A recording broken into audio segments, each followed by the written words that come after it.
Hello, I am Theo Abedisian, a junior.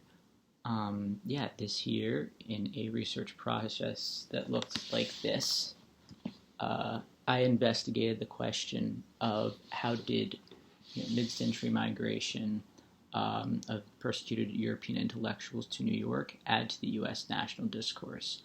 In this, I examined the life of Hannah Arendt and also, her work and output.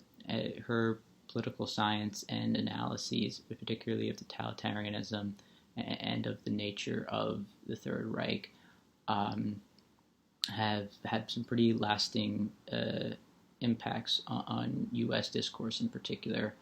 Um, and what is especially notable about her is that, being an immigrant, she not only came to New York, came to the U.S., but stayed here. And so I trace her life as it existed in Germany, France, and then the second half of her life in the United States, um, and discuss its influence on her work and the influence of her work on this country in turn.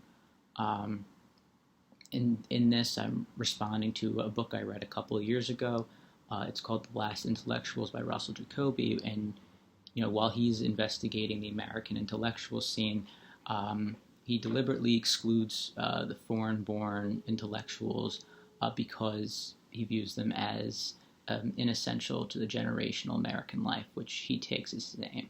Um, I argue that this is pretty short-sighted, considering the impact of people like Arendt on the country, particularly with how they forced the U.S. to reckon with the cataclysm that was World War II, and brought a real gravity and moral urgency to the situation. And I think the way that Hannah Arendt continues to have a modern audience, and how she's been a quote surprise bestseller in the age of Trump, really bears that out.